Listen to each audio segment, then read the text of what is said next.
mayambu Singame 360 ki maikaidagi taram lokchari akhoi ngasi mayam ga hanaga manadaba hana ju hana adum tawduna lae aduga akhoi tawjariba akhoi lan haupadagi hauna akhoi Manipur ki singkhong singa singda irang asina maram oiraga khunga iba ima iben adu akhoi sinau singda mating pangbagi thabak thorom sing je han deong na ju tawduna lae makha ta na ju tawbagi plan lairi hojik sumu still tawjari ko adu mayam ne hena khangbira bani adu akhoi tawba thabak thorom sing asida akhoi pembi bidagi nungsibi bidagi adu akhoi da Singame 360 da piragadi akhoi gi singkhong singa singda kitang yaurani habagi thajabado adu thajaba thambira matungda akhoi ngasi je donation box se kano sora haitare ko sora isam samna akhoi gi maitegi dai tari aroiba mathau mangam haitare adu aroiba mathau mangam jida donation box se thambi baida thambira matungda lokhap jai isa chacharo bane adu adu mafam jina kano ni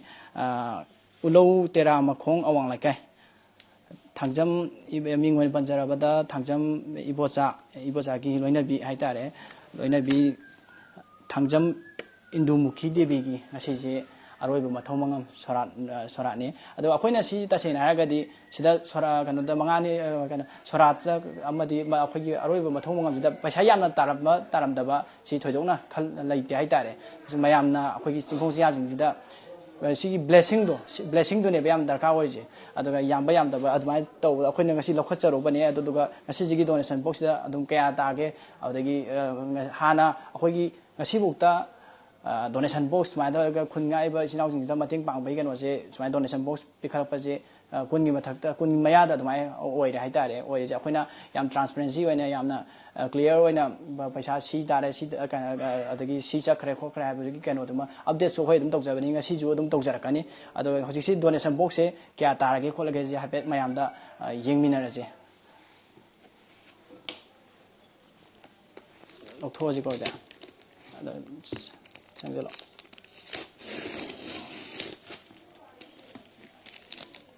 chegaira je hojik kya tage je yenga je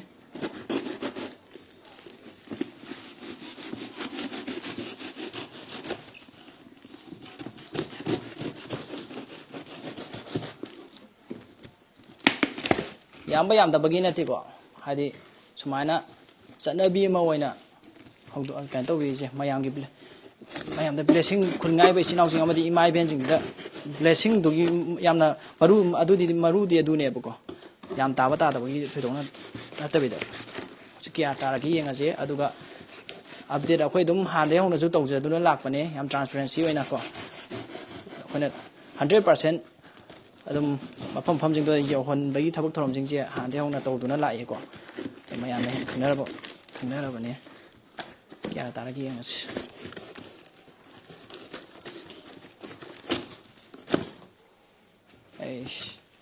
mayam guess to bio kyam tani su yeng kan tawchi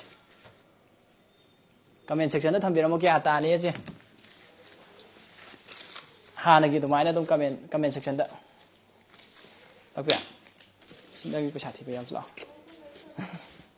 ja haidu je ko ei tani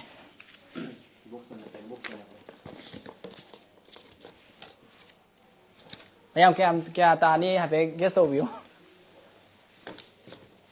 tara chabi tonga na ma thamaji adi papina calculator da nang pa ro ko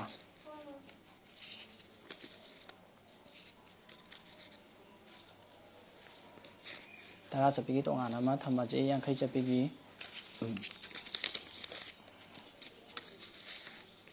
thajadana dum yamni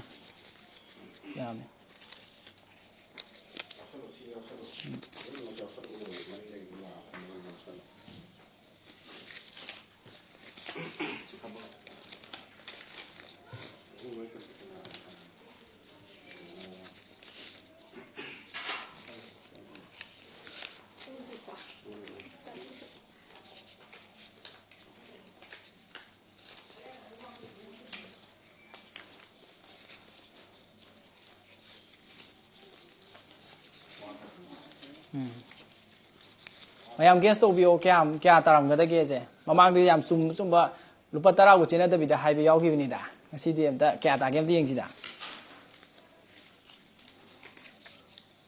comment khác cái gì không mang lên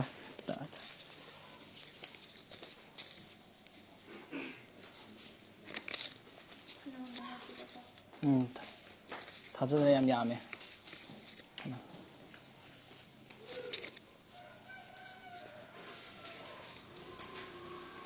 akwai ne yobaga akwai gi sorati dum loiba yam kui da bida lerame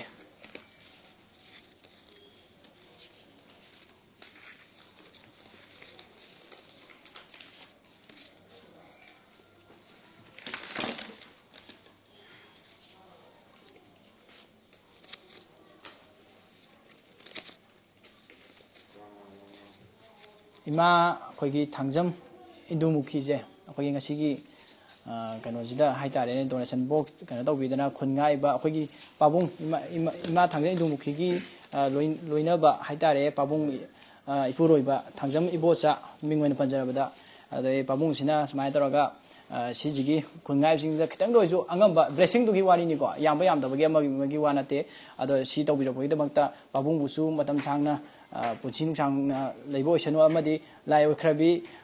ima thangjam indumukhi ju mapugi lekonda ing chingna santi wena leiba orsano haina khoi singami 360 team gi makai digi thamjage ko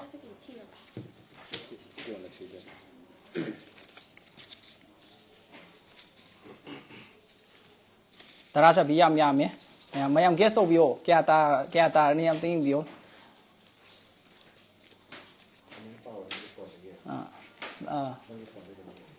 ai pecha thi baje mayam ai comment yang jage ko kana comment la ke na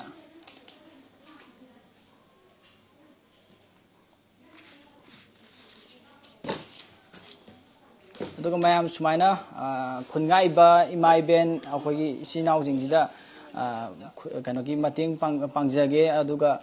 humanity service akhoi singmai 360 gi kano da dum han deong na tawduna lai ko humanity service matam sang na dum tawduna lai humanity service da mating pangbining ba leita ga ju adum comment section da tawbiro aduga adum akhoi gi page sida phone number nung adum loi yauri bani sida contact tawbiraga ojo haibirak pa ya gani aduga sumain tawga pick up tawbibagi hadi hojiti matam gi kano je adum value adum leinaba chinaba khonaba leita ga ju adum phone tawraga adum pick up ki adum khudong cha ba che dum logjage tawjage ai aduga ai gi khangnaba singna ju oita ga ju aingon da dum contact tawbirak pa yani aduga akhoi singmai 36 साइते अखोई phone number अहुम यावबने अहुम नटा phone number message थाब गांदा अदुम अखोई खुदकता अदुम सिजिगी reply पिरकनी हाइतारे अदु फोन तौरगजु यारे व्हाट्सएप ता टेक्स्ट तौबिरगजु यारे अदुदुगी कमेंट यंगजगे कमया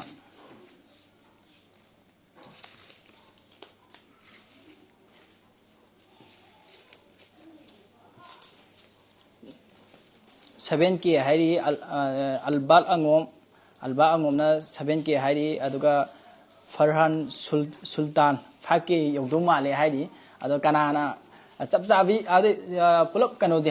चपचाबी दी कैसु यौदबजु यायबको अदुम खाली नकनाबदो कना ओइगे जी मयाम यिमिना सिगो गेस्ट तोमिना जे अदे पिबारेम बा मिटेना 5500 हाइरी अदुगा अंगोम चीना चिनदेवी उश सिदी हेमंद्रो 5000 अदम यावरी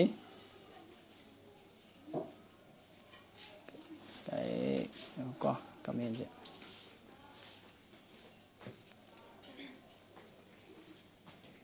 3500 हाइब यावरी अदुना सिना मलेम गांबी येंखोम अदे फरहान सुल्ताना 5K हाइरी अदे सोइबम अरुण कुमारना 3800 मुक्ता दु माली हाइरी nearly 2000 muk oi gaba ye mali gala longjam thoi thingbai jam 5660 ta bai ai hari Ranjita Mutum good afternoon singjamai 360 good afternoon yengasi ko kya ta ge ji yengasi kana na khwai nak puno yenge tamoi tina Sinung Koki UFO gi game kamai tau sige hari da tau duni hari tamuiten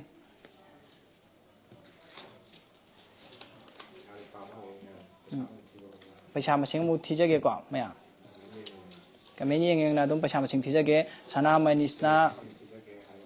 sen masing thijagi ko maya sana maisna 4500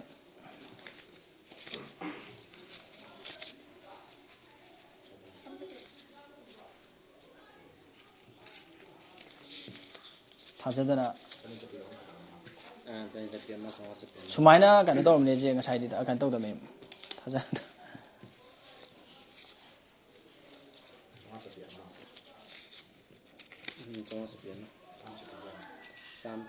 mayam khwai de gi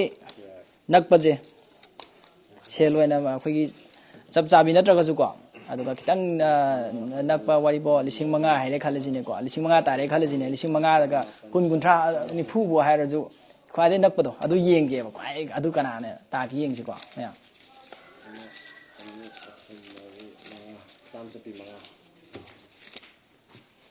kun chabi am a yaw ai kun chabi don yaw ba kun chabi ya ta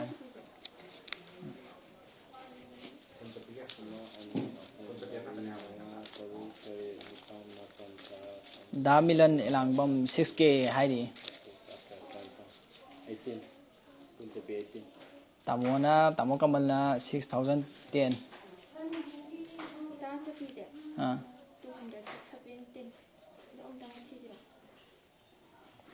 217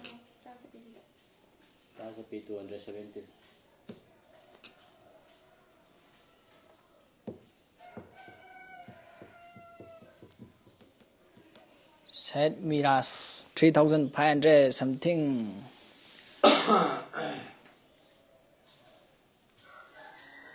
tamoitina 3750 oine hai 5k yongni 5k yongdi yongdo male ai wakhanda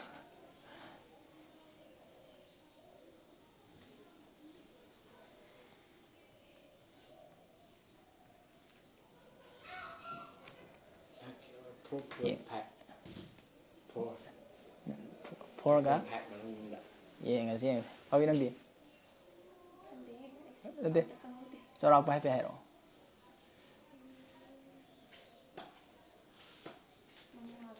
manga da yong tu mala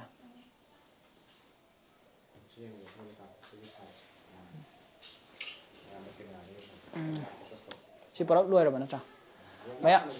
maya masi ai kano da ai hajara ke ko sarda kano gi thangjam live khrabi ma thangjam indam kano indu mukhi gi akhoi gi aroi ba mathong mangam gi tare ba donation khungak pa for the donation for khungak pa na mingtholaga akhoi ta je chumba lam bam tang yeng biu ko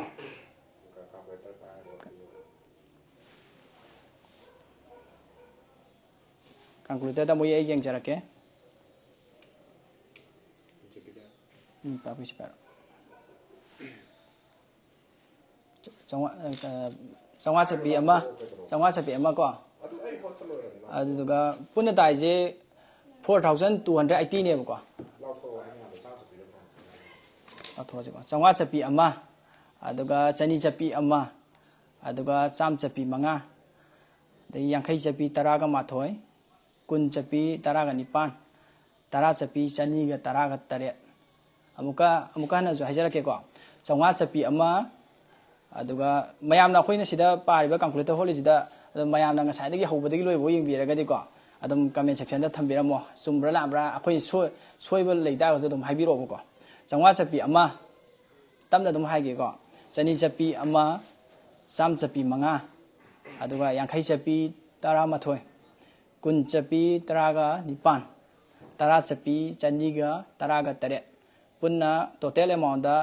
4280 ne ko lising mari ga chani ga marifu ai ta si tare maya ngasai comment section khwai din nak pa kano to kana no yeng si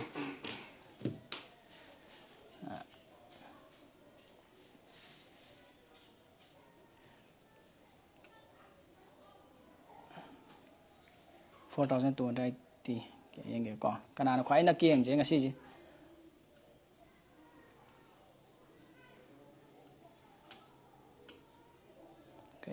ꯆꯠꯇ꯭ꯔꯤꯁꯤꯅ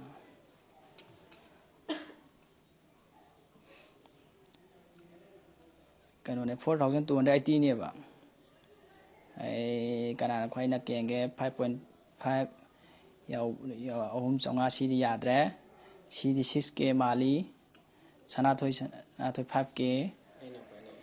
ꯅꯪꯅ ꯀꯌꯥ ꯑꯣꯏꯕ ꯑꯍꯨꯝꯒ ꯆꯥꯇ꯭ꯔꯦꯠ ꯃꯔꯤꯐꯨ ꯏꯕ ꯌꯥꯎꯔꯤ ꯈ꯭ꯋꯥꯏ ꯅꯛꯄꯁꯦ ꯀꯅꯥ ꯑꯣꯏꯒꯗꯒꯦ ꯌꯦꯡꯉꯒꯦꯀꯣ ꯁꯅꯥꯃꯅꯤꯁꯅ 4500 ꯍꯦꯜꯂꯤꯅꯦ ꯅꯛꯑꯦ ꯃꯥꯅꯕꯨꯗꯤ ꯅꯛꯑꯦ ꯉꯁꯤꯒꯤ ꯀꯩꯅꯣꯁꯦ 4500 ꯀꯩꯅꯣꯁꯦ ꯁꯅꯥ ꯃꯣꯏꯔꯥꯡ ꯃꯅꯤꯁꯅꯥꯁꯦ ꯁꯤꯁꯤꯅ ꯀꯩꯅꯣꯗ ꯈ꯭ꯋꯥꯏ ꯅꯛꯈ꯭ꯔꯦ ꯑꯗꯨꯒ ꯑꯩꯈꯣꯏꯒꯤ ꯉꯁꯤꯒꯤ ꯀꯩꯅꯣꯒꯤ ꯏꯃꯥ ꯎꯂꯧꯗꯒꯤ ꯑꯩꯈꯣꯏꯒꯤ ꯎꯂꯧ ꯇꯦꯔꯥ ꯃꯈꯣꯡ ꯑꯋꯥꯡ ꯂꯩꯀꯥꯏꯗꯒꯤ ꯑꯩꯈꯣꯏꯒꯤ ꯄꯥꯕꯨꯡ ꯊꯥꯡꯖꯝ ꯏꯕꯣꯝꯆꯥ ꯁꯤꯡꯉꯥꯒꯤ ꯂꯣꯏꯅꯕꯤ ꯊꯥꯡꯖꯝ ꯏꯟꯗꯨꯃꯨꯈꯤ ꯗꯦꯕꯤ ꯉꯁꯤꯒꯤ ꯑꯔꯣꯏꯕ ꯃꯊꯧ ꯃꯉꯝꯁꯤꯗ ꯀꯩꯅꯣ ꯇꯧꯕ ꯏꯃꯥ ꯑꯁꯤ ꯂꯥꯏꯔꯝꯂꯦꯟꯗ ꯏꯪꯅ ꯆꯤꯛꯅ ꯁꯥꯟꯇꯤ ꯑꯣꯏꯅ ꯂꯩꯕ ꯑꯣꯏꯔꯁꯅꯨ ꯍꯥꯏꯅ ꯑꯩꯈꯣꯏꯒꯤ ꯁꯤꯡꯖꯃꯩ 360ꯒꯤ ꯁꯥꯏꯠꯇꯒꯤ ꯊꯝꯖꯒꯦ ꯁꯤ ꯍꯥꯏꯔꯒ ꯑꯩꯈꯣꯏ ꯉꯁꯤꯒꯤ ꯗꯣꯅꯦꯁꯟ ꯐꯣꯔ ꯈꯨꯟ ꯉꯥꯛꯄ ꯍꯥꯏꯅ ꯃꯤꯡꯊꯣꯜꯂꯒ ꯉꯁꯤꯒꯤ ꯗꯣꯅꯦꯁꯟ ꯄꯩꯁꯥ ꯃꯁꯤꯡ ꯊꯤꯕꯒꯤ ꯊꯧꯔꯝꯁꯦ ꯁꯤꯗꯤ ꯂꯣꯏꯁꯤꯟꯖꯔꯒꯦ ꯑꯗꯨꯗꯨꯒ ꯁꯤꯒꯤ ꯄꯩꯁꯥꯁꯦ ꯑꯩꯈꯣꯏꯒꯤ ꯂꯨꯄꯥ ꯑꯃꯇ ꯋꯥꯠꯇꯕꯤꯗ ꯍꯥꯏꯇꯥꯔꯦ ꯑꯩꯈꯣꯏꯅ ꯈꯨꯟ ꯉꯥꯛꯏꯕ ꯏꯃꯥ ꯏꯕꯦꯟ ꯑꯩꯈꯣꯏꯒꯤ ꯏꯆꯤꯜ ꯏꯅꯥꯎꯁꯤꯡꯗ ꯑꯩꯈꯣꯏꯅ ꯁꯨꯡꯁꯣꯏ ꯁꯣꯏꯗꯅ ꯃꯤꯌꯥꯝꯒꯤ ꯊꯥꯖꯕ ꯑꯩꯈꯣꯏ ꯁꯤꯡꯖꯃꯩ 360ꯗ ꯊꯥꯖꯕꯤꯗꯨꯅ ꯄꯤꯕꯤꯔꯛꯂꯤꯕ ꯁꯦꯟꯐꯝꯁꯤꯡ ꯑꯁꯦ ꯂꯨꯄꯥ ꯑꯃꯇ ꯋꯥꯠꯇꯕꯤꯗ ꯑꯩꯈꯣꯏꯅ ꯈꯨꯟ ꯉꯥꯛꯄꯁꯤꯡꯗ ꯑꯃꯗꯤ ꯏꯃꯥ ꯏꯕꯦꯟꯁꯤꯡꯗ ꯌꯧꯍꯟꯖꯒꯦ ꯍꯥꯏꯕ ꯋꯥꯐꯝꯁꯤ ꯁꯤꯡꯖꯃꯩ 360ꯒꯤ ꯃꯥꯏꯀꯩꯗꯒꯤ ꯊꯝꯖꯒꯦ ꯃꯇꯥꯡ ꯑꯁꯤꯗ ꯑꯩꯈꯣꯏꯒꯤ ꯁꯤꯡꯖꯃꯩ 360ꯒꯤ ꯂꯥꯏꯕ ꯑꯁꯤ ꯃꯇꯥꯡ ꯑꯁꯤꯗ ꯇꯦꯟꯁꯤꯟꯖꯒꯦ